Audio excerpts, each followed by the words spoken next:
Po ta riformuloj pyetjen. Cilët janë ata gjyqtarë dhe prokurorë që janë larguar pa të drejtë, sipas ju 2-3 emra që ju i vlerësoni dhe se unë këtë pyetje e kam bërë çdo jurist që kam pasur në emision. Po, për shembull, Trenova, një prokuror që hetoi dosjen 184 dhe 369 në lidhje me përgjimet e zgjedhjeve. Po, antar të gjykatës kushtetuese, të cilët kishin deklaruar Zoti Hoxha për shembull, që vetëm për një shumë Cili Hoxha? Fatmir Hoxha. Fatmir Hoxha. Po, për një shumë qesharake u largu nga sistemi.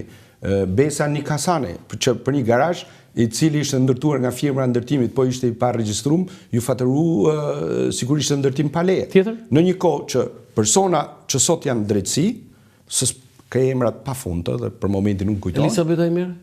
Po, ajo që u kthy nga gjykata e Strasburgut. Po, ja harrova emrin.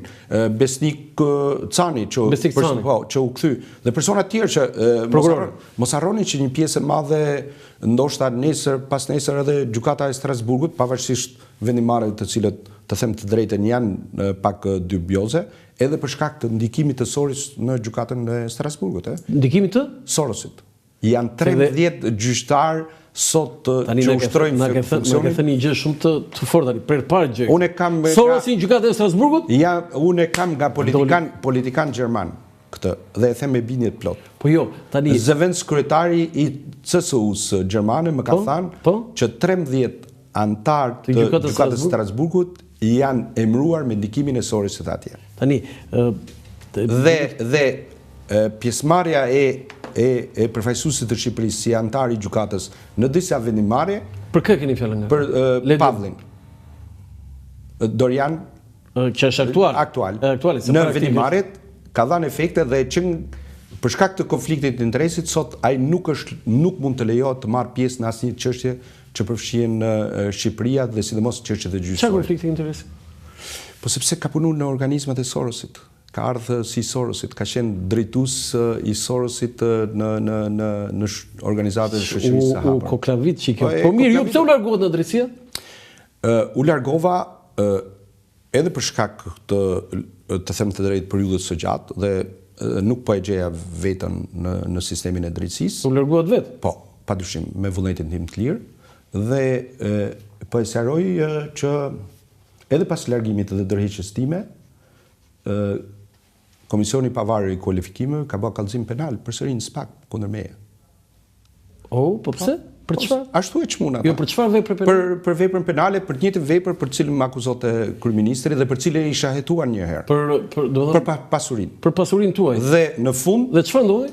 Është vendosur e njëjta situatë, që nuk ka as edhe një moment që pasuria e zotit Gjinxhoni nga viti 1993 deri në 2023 të vihet në dyshim. Është pasuri e ardhur mbi bazën e të ardhurave të lishme dhe të vërtetuar dhe të verifikuara. Zoti Gjoni, jeni i pasur ju? Jam normal, nuk mund të them që jam i pasur, po media e transferoi të gjithë pasurinë time duke dalë në disa konkluzione dhe po të shohësh disa televizione ku ju edhe ndoshta keni qenë pjesë e atyre televizioneve. Po për këtë kam qenë shumë televizione. E rritin në progresion geometrik pasurinë. E fillun me 1.5, 1.6 dhe në fund kur çështja u mbyll e çun në 3.2. Po tani ju pasurinë e keni nga bashkëshortja? Nga bashkëshortja? E gjithçka është nga bashkëshortja? Absolutisht për shkak të biznesit dhe të them të drejtën, gjithçka është deklaruar, të ardhurat të cilët tërhiqeshin dividend dhe shumë pak kompani në atë kohë tërhiqeshin dividend, janë dividendet të cilët përveç 15% të tatimit që realizohej gjatë aktivitetit dhe 15% mbi dividendin, të ardhurat të cilët kanë shkuar në favor të shtetit, pagim taksash në mënyrë më rigoroze të mundshme. Zoti Berisha bëri një prezantim dhe ju vlerësoi shumë dje në Lezhë në prezantimin e gjithë kandidatëve të opozitës, të Partisë Demokratike, po veçanërisht ju vlerësoi shumë. Po më bëri përshtypje një frazë e tij. Gjinxhoni tha është larguar tha pa drejt, tha, ai është sulmuar pa drejt, tha. Por ne gjithtaj që janë larguar, tha, do kemi mundësinë kur të vi Partia Demokratike në pushtet, do t'i kthejnë. Ju aspironi të ktheheni sërish në drejtësi? Jo, edhe për një moment tjetër, sepse rrugët tani më janë ndarë Dhe përsa kohë që unë jam antar partie, nuk mund të kaloj. S'ke të drejtë. Jo, nuk kaloj dot. Do të s'ke fare aspirim. Një periudhë 10 vjeçare që unë të rikthehem, por në atë moment plus 10 i bie pasaj është mbyll karriera. Do nuk aspiron në produksion. Jo, në mënyrë më absolute. Është një vendimarrje përfundimtare në lidhje me këtë. Por ama zoti Berisha me drejtë e ka përmend, sepse a është normale që sot për një vepër penale të parashkruhet dënimi në një periudhë kohore 5 vjeçare për shpërdorim të tyre, supozoj, për falsifikim, ose për element të tjerë të veprave penale. Dhe për një kundërvajtje administrative, se procesi i vetimit është proces administrativ. Njerëz të cilët mund mos kenë deklaruar 2 milion lek vjetra, 3 milion. Është e njëjta gjë? Jo, të largohesh 15 vjet nga sistemi dhe këta të tjerë të cilët janë larguar me vendimarrje për jetë. Nuk është e pamundur. Ti, do me thanë, përfundimisht. Aspekti dytë, që është shumë i rëndësishëm, ka qenë një armat e madhe njerëz të cilët janë të specializuara, njerëz të cilët kanë marrë shkollë. E keni fjalën vetëm për drejtësinë? Për drejtësinë, po them. Njerëz të cilët janë specializuar, njerëz të cilët kanë përfunduar shkollën e magjistraturës, që kishin një background. Po si do kthehen ata? Nesër parlamenti ose mendimin e institucioneve ndërkombëtare Komisionit të Venecias mund të shkurtohet afati. Do ndryshon. Mund të shkoj 5 vjet, mund të shkoj 7 vjet. Ata Automatikisht duhet kthehen për mua, sepse sot sistemi është në një ngërç dhe backlogu i çështjeve sot është i jashtëzakonshëm. Dhe aksesi në drejtësi sot është në kushte skandaloze. Në rast se pjesa më madhe e çështjeve do shkojnë në Strasburg vetëm për afatet e arsyeshme ligjore, jeni sigurt që dëmët që do të paguajë Shqipëria do jenë galopante. Cili është raporti juaj dhe marrëdhënia juaj me Sali Berishën, zoti? Marrëdhënie zyrtare normale në cilësinë e kryetarit të partisë dhe unë të them të drejtën nuk jam tip që shkoj pas të mëdhejve dhe nuk trokas në dyrën.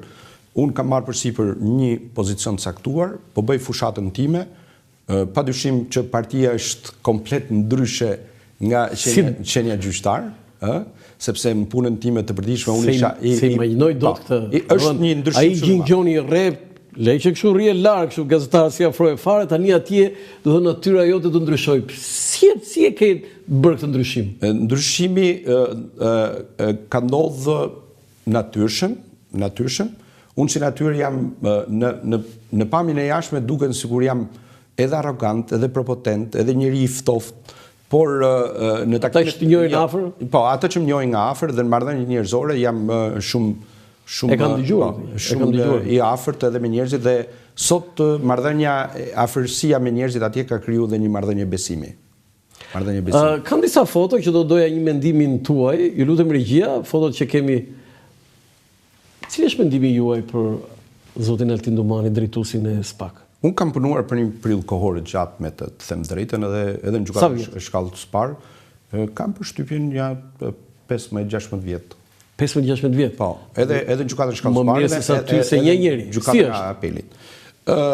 Nga natyra është tip korrekt, është djalë me ambicie, është njëri që nuk të jep afrimitet, vetëm me njerëz të caktuar, nuk ulet në për kafe, këtë natyrë ka patur, të them të drejtë, është në disa vendimarrje është goditur nga politika dhe në disa raste të them të drejtën edhe me drejtë. Me drejtë? Po, në disa raste, sepse ja ç'a duhet të them, edhe kam pas një diskutim të cilët unë për mendimin tim.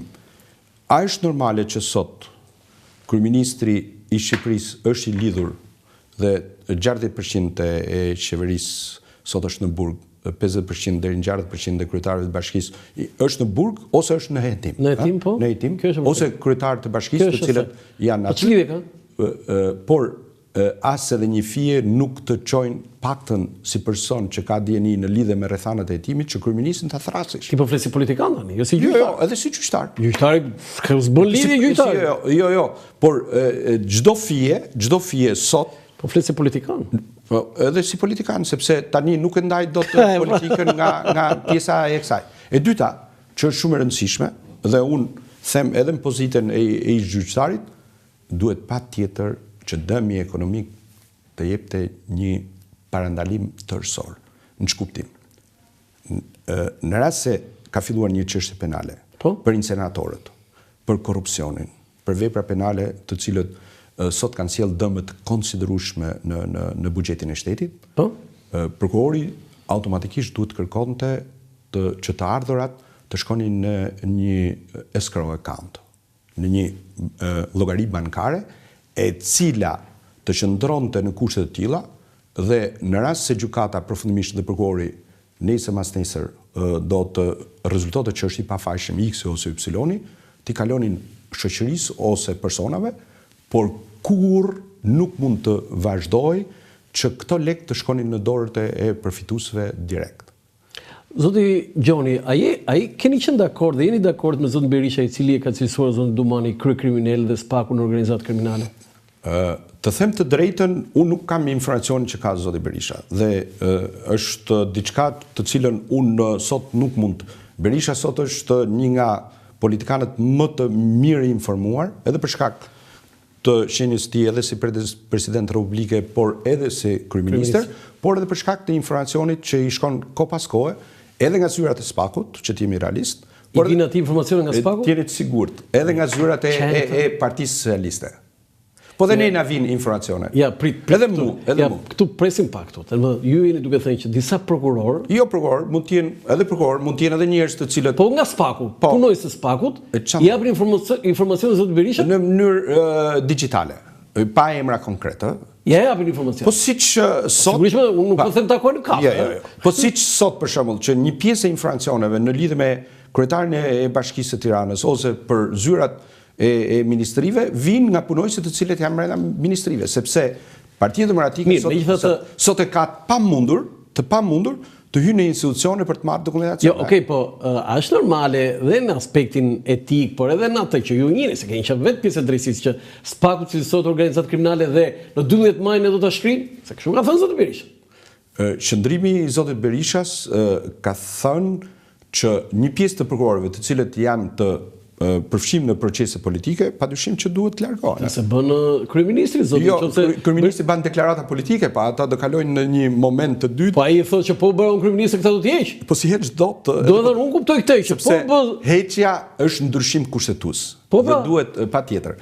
Por Berisha ka thënë, mendimin e faktorit ndërkombëtar dhe të Komisionit të Veneciave do kalojmë në sit të gjithë procesin e reformës. Zoti Gjoni, unë nuk dua që ajo që të ka ndodhur ty, ti ndodhi një prokurori tjetër. Jo, unë kuptoj këtë në 12 maj, po fitoi Partia Demokratike, Altin Dumani jap dorëheqje se Berisha dashkëri. Jo, se ai është institucion kushtetues. Kështu ka thënë Berisha, them unë. Po mirë, dorëheqjen është çështja e dorëheqjes është çështje personale, Jo, dorëheqjen domethënë do ta heqë Berisha, këtu e kam fjalën. Po janë ca mekanizma të cilët institucionet kushtetuese kanë një mekanizëm edhe mbrojtës, Sa i duhen zotit Berisha të ketë këshilltar personazhe si ty? Se ti ja shpjegon mirë këtë, se si ndodh kjo. Berisha ka këshilltar shumë të mirë. Po jo, për drejtësinë them. Këshilltari i fundit që mund për drejtësinë them unë. Sepse Berisha ka edhe 2 juristë në shtëpi, të cilët padyshim që e njohin drejtësinë, po njësoj si sa Argita, për vajzën dhe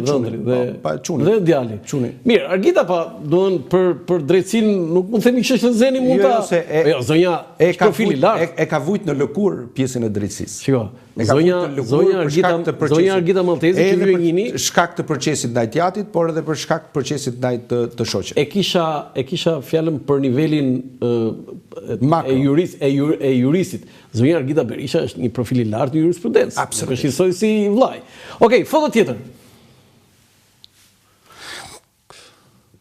Po, prokurori?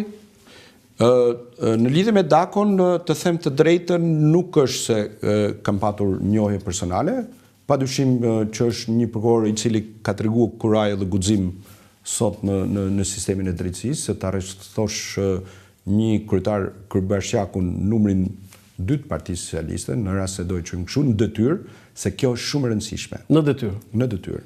Ti ke arrestuar në një detyrë? Po, kam arrestuar. Kë? Tani se kujtoj, po, zyrtar të lartë. Zyrtar të lartë? Po. Në detyrë? Prangat aty në zyrë? Jo në zyrë, po kemi ka qenë detyrë. Po, ka qenë detyrë dhe është padyshim.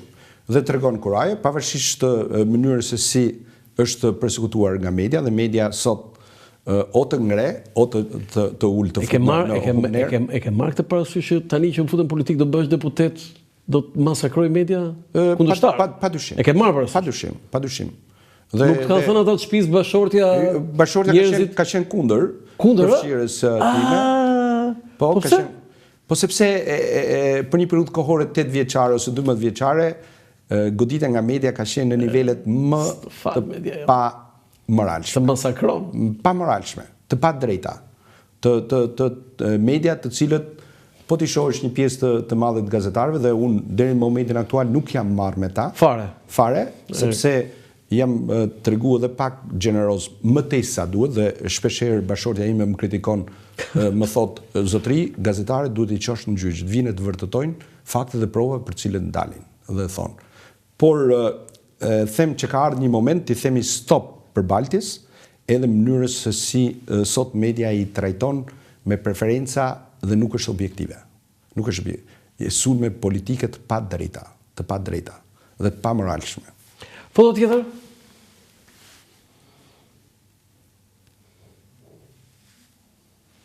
Po, është gjyqtar të cilën unë kam punu me të. Ke punuar? Po, patjetër. Është një nga gjyqtarët më kuraju, të them të drejtën, sot në sistemin e drejtësisë, padyshim se një moshë të re, ka fillu karrierën në qytetin e Shkodrës dhe ka qenë gjyqtarit të cilët në periudhën e këtyre burgosjes njerëzve të cilët nuk paguajnë energjinë elektrike mund të kenë dhënë pafajësi pafund. Pafund. Në atë kohë dhe sa një numër? Kam përshtypjen një 100 sa, nuk jam shumë i sigurt. Në Shkodër gjithmonë. Në Shkodër, dhe personi i cili me shumë integritet, dhe po t'i shohësh në vendimarrjet e tij, tregon qëndrueshmëri dhe ka fut element të cilët deri në momentin aktual pak gjyqtar kanë arritur që në arsyetimet e tyre të japin edhe të drejtojnë prokurorinë se si duhet të veprojnë në lidhje me hetimin. Pse ju të Partisë Demokratike kur një gjyqtar dhe një prokuror targeton një të majt, thoni është i mirë, kur bën një të djathtë është i keq? Jo, po ka dhënë edhe për të majt që nuk ka leju që të fillojnë procedimin penale. Nuk e di, po nga infraksionet. Ashtu siç edhe zoti Dumani, në rastin konkret, nga një krah atakohet, nga krahu tjetër mbrohet, politika si duket nga i herë është edhe pa drejtë. Po ti je futur në politikë tani? Po, padyshim, por ama jam politikan i ri. Je i ri, je jo endri. Derisa të shkrypzohem nga pjesa. Jam kurioz, po ambasadori çfarë ka thënë? Futun politikë ka thënë? Ka qenë dakord? Ambasadori jo, ma ka lanë në dorën tënde. Si ç'është ambasadori, do thoni i paq. Foto tjetër?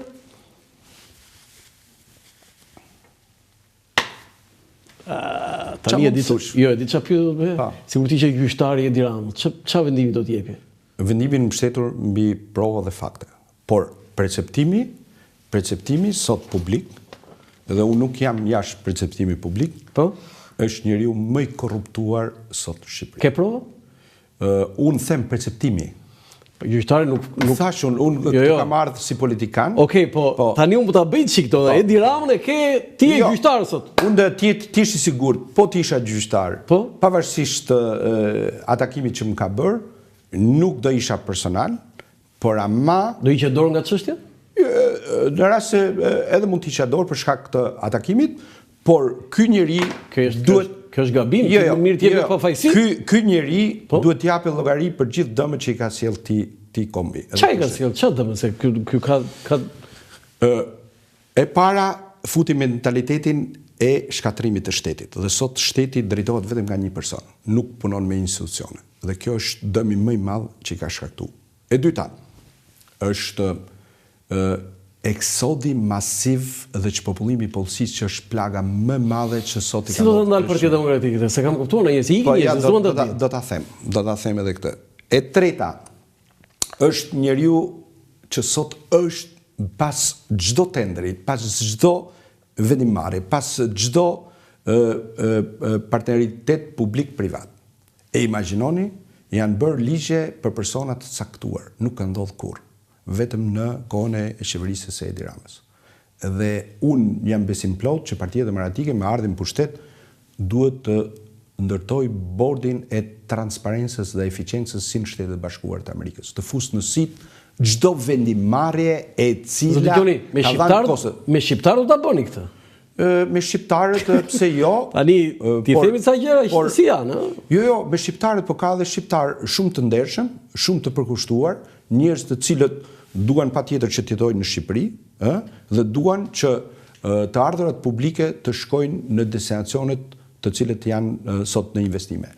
A është normale që sot në qarkun e Lezhës dhe në gjithë Shqipërinë diskuton në 2025 drita, ujë, rrugë.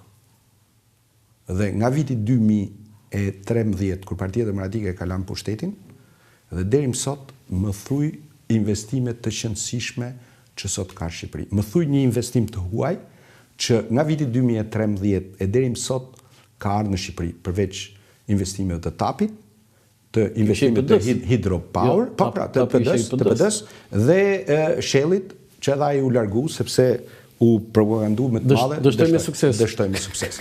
Më thoni, më thoni sot një investim të huaj që ka ardhur në Shqipëri që mund të jetë të them të drejtën, po. Çfarë ndimi ke për qeverinë Rama? Se Ramën e dënove me mi bazë në provë. Është qeveria më korruptuar që ka pas ndonjëherë shteti shqiptar që nga momenti i krijimit deri më sot. Jo, unë nuk kisha në dyshim që kandidati për deputet. Jo, edhe si njeri. Shko pyet edhe socialistë të ndershëm, sot, në rast se nuk të japin këtë lloj përkufizimi, unë jap dorëheqje nga politika. Po ta them troç. Dhe perceptimi është prej ashto 2-3 veta të cilët janë figura të reja, por pjesa tjetër janë, të them të drejtën, dhe një pjesë prej tyre unë kam pas edhe mundësinë të bëj, merr persona të cilët janë afër kryeministrit. Ke pasur në një gjysh, Kam pasur edhe me këta. Si gjyshtar, me kë? Se ditë, se me kënë tani. Me kë nga ministrat? Kam patur, të them të drejtën, por çështje të karakterit të shpifjes. Të shpifjes. Foto tjetër? E kam shumë për zëmër këtë dokument, unë ju dërgova këtë. Po, në vitin 1924, qeveria dhe Fanoli, me iniciatimin e tij, po me propozim të Federatës Vatra, shëngjinit i vuri emrin Wilson. Tani, çik çmenduri është, po mbas 101 vitësh, Gjin Gjoni, deputeti, nëse zgjidheni në parlament, mund ta ndërmeni të nisëm që ky vendim qeverie të zbatohet, jo të merret vendim, po zbatohet vendimi i qeverisë.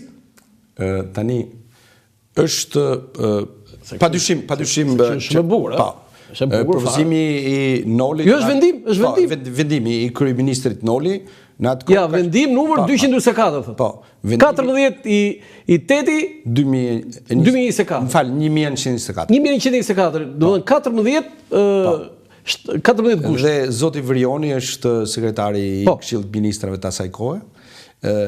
Është një vendimarrje e cila ka edhe afeksionin brenda, për shkak edhe të kontributit të Wilson. Dhe ishte shumë afër sikon, në 19-20 deri në 24. Padyshim. Jo, ty vetë pëlqen ta marrë Wilson? Wilson do ishte një emër i madh, dhe padyshim presidenti i Shtetit Bashkuar që ka dhënë një kontribut të jashtëzakonshëm për Shqipërinë në atë kohë. Por unë nuk jam që ndryshimet e emrave të qyteteve të bëhen me vendim Këshillit Ministrave. Do ishte diçka. Ke fjalën kështu të bëhet me një lloj referendumi lokal. Po, sepse në demokracitë funksionale vendimarrja duhet t'i përkas qytetarëve normalisht. Do të atëherë do ta iniconi referendumin? Në rast se qytetarët e Lezhës e Shëngjinit do e kërkonin, patjetër që do. Jo, e kërkonin, këtë mund t'ja kërkosh ti. Se ti e ke në celular, do të thosh aty ore, e bëjmë këtë? Apo do ta shikosh se si reagojnë qytetarët atje. Nuk është kaq e lehtë, Por asnjëherë unë kuptoj që vendimarrjet nga kryeministrat nganjëherë janë edhe autokratike, duhet ose ndryshimi për shembull i emrit nga Kuçov në Dimal ka qenë kërkesë ndoshta nga qyteti Stalin në Kuçov. Po. Se ajo ishte urë valgurore Dimal. Dimal. Po. Jo, ishte edhe komunitetit aty. Po pra. Duhet përfaqësimi edhe megjithatë mua më pëlqen shumë. Absolutisht është diçka, po. Një qytet. Jo, se është vendimi, nuk është se tani dikujt hamondsoj dikujt edhe po më ka bërë shumë përshtypje kjo. Jashtëzakonisht si gjetje shumë e vështirë. Çfarë u premtoni qytetarëve të Lezhës se ato pasuritë natyrore që ka i Bregdeti aty mrekullueshëm, i Virgjë pothuajse po ta marrësh se aty s'ka sport, domethënë, por në Shëngjin edhe gjitha ajo zonë aq e pasur. Çfarë premtoni? Të them të drejtën, po të vish me kamerat tuaja në qytetin e Shëngjinit, do shohësh një masakër urbane. Po kush e ka bërë? Është ndërtuar, kush e ka pushtetin? Pushteti ka 12 vjet që drejtohet nga Edi Rama dhe të shohësh ndërtime gradacela në një lloj zbatimi urbanistik që është i pa lejueshëm. Po mirë, do i ka pushteti lokal, si ka pushteti qendror. Po pushteti lokal ka të 6 vjet, 7 vjet që është prapë në durët e partisë. Mirë, Partia Socialiste ka pushteti lokal. Por ama nga momenti i ardhjes së qeverisë Rama, ti shikoje, jepet sot ndaj leje pa firmën e kryeministrit, sot dhe me vendimin e Këshillit të Ministrave, të gjitha ndërtimet të cilet janë mbi 5 kaçe jepen me lejen e kryeministrit, Po, kjo dihet se është vendim. Po, ky është një vendim. Por sot gradaçelat 5 apo 8? 5 kaçe janë me sipërfaqe. Me një sipërfaqe nuk jam shumë i sigurt, diku te 4000-5000 metra katror ndërtim, por sot ndërtimet të tëra në Bregdetin e Shëngjinit janë ndërtime pa leje ndërtimi dhe shteti nuk ka ndërhyrë. Është të mëshme. Dhe si u thua zgjedhësve atyre kur u takon? Padyshim që shteti do funksionoj, në rast se Partia Demokratike do vi në pushtet, padyshim që do vendos disa rregulla të cilët duhet zbatohen për gjithë. Jo njerëzit të cilët janë pranë pushtetit të arrijnë dhe të përfitojnë në mënyrë të palishme dhe njerëzit tjetër të varfërohen dita ditës. Dhe prandaj edhe Partia Demokratike ka një nga programet më të mira të mundshme në 35 vjet. Është programi ekonomik më i mirë që shfaq nga një parti politike në 35 vjet. Dhe unë shpresoj që populli i qarkut të Lezhës, por edhe demokratët, ke edhe shumë socialistë të ndershëm, sepse pensionet janë të njëjta. Imagjinoni sot në 2025-ën ka pensione me 70.000 lekë, 80.000 lekë, 120.000 lekë. Ku do i gjetë lekët Partia Demokratike? Lekët Partia Demokratike i ka. I ka sepse buxheti i shtetit sot është në vitin 2013 ka qenë 4.1 miliard euro, sot është 8.2 miliard euro. Po ka gjëra tjera? Po ka gjëra tjera. Infrastruktura. Por në rast, po të marrim vetëm një shembull. Shifni tunelin e Llogaras. Vetëm me një ndryshim kontraktori janë 50 milionë euro kanë shkuar në xhepat e qeveritarëve. Se dimë se do ta vërtoj gjykatësi. Po prandaj është në hetim ajo. Ajo do ta vërtetoj gjykatësi atë? Unë gjithmonë po ngrej hipotezën, dhe jam i detyruar që është një perceptim publik. E dyta, 22 milion euro kilometri rrugës në Shqipëri në tokë fushore. Në një kohë që në Kroaci kushton nga 7 deri në 10 milion euro, që është terren malor dhe shkëmbor, dhe nuk është normale. Standardet e Bashkimit Evropian nuk lejojnë që të ndërtohesh rrugë me këto çmime as në Itali, as në Gjermani dhe në asnjë vend të Bashkimit Evropian, çmimet të cilët janë për infrastrukturën sot, dhe ti ke tunele të cilët kanë kushtuar edhe 450 milion euro, 3.8 kilometra, kurse në Kroaci një tunel 4.8 edhe 1 kilometër më shumë ka kushtuar 7 milion euro. Tani Kroacia është vendi i Bashkimit Evropian. Unë kuptoj që janë rritë çmimet e lëndës parë, makineritë, fuqia punëtore ka rroga të larta, por akoma nuk jemi në rrogat e Malit të Zi, jo ma të Kroacisë në nivelin e rrogave. Kështu që, padyshim, pjesa tjetër është ulja në ekstrem e korrupsionit qeveritar dhe shpërndimit të buxhetit në një mënyrë të tmerrshme nga ana e qeveritarëve të sotme, dhe këto para do shkojnë të gjitha në rritjen e pensioneve, në rritjen e pagave dhe në ndryshimet rrënjësore ekonomike. A është normale që sot në Shqipëri pensioni minimal është 70.000 lekë dhe jemi një shtet paktën demokraci kemi 34 vjet dhe në Kosovë me një shtet 10 vjeçar pensioni minimal është 225 euro.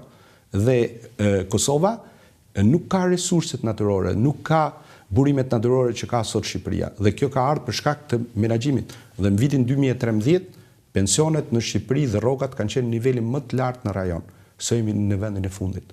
Dhe pensioni në Maqedoni, në Malzi, sot, megjithëse në vitin 2013 ka qenë më i lartë në rajon, sot është 400-450 euro. Pse Malzi sot ka pensione në një shtet kaq të vogël dhe pa mundësi kaq të mëdha sa që ka sot vendi jon, dhe kjo ka ardhur për shkak të keq qeverisjes. Cili është parashikimi juaj për 11 maj për rezultatin? Unë jam besim plot që Partia Demokratike do jetë fituese. Do jetë fituese për një arsye shumë thjesht, sepse kandidatët të paktën edhe në qarkun e Lezhës, emrat të cilët sot janë në listë, janë shumë më potencial dhe shumë më të mirë se sa emrat e Partisë Socialiste. E dyta, është programi i Partisë Demokratike, që është një program jashtëzakonisht i realizueshëm. Dhe e treta është keqeverisja për 12 vjet dhe niveli i eksodit dhe niveli varfërisë që sot 47% e popullsisë është në nivelin e ekzistencës. Dhe të gjitha këto faktorë, plus janë edhe një lloj përqasje edhe nga ana socialistëve, të cilët duan me çdo kusht që kjo qeveri të marrë fund një herë mirë. 30 sekonda deri në 1 minutë, te kamera këtu një mesazh për zgjedhësit tuaj në Lezhë. Çfarë ju thoni atyre për votën që i kërkoni në 11 maj? Qytetarëve të Lezhës unë i kërkoj që të votojnë në Partinë Demokratike, të votojnë numrin 1, pasi është shumë e rëndësishme dhe do jetë momenti pika e kthesës, jo vetëm për Partinë Demokratike, por edhe për gjithë Shqipërinë. Është një moment e cila do të jap fund të keqes, e cila ka mbizotruar në këtë periudhë kohore dhe sidomos në këto 12 vjet e fundit. Zoti Gjoni, ju falenderoj për intervistën dhe për këtë mundësi që më dhatë. Kënaqësia është e imja, faleminderit. Të nderuar teleshikues, ky ishte një intervistë me zotin Gjin Gjoni, kandidati i Partisë Demokratike në qarkun e Lezhës. Ky ishte emisioni për sot nga unë Len Qafoku, mirupafshim.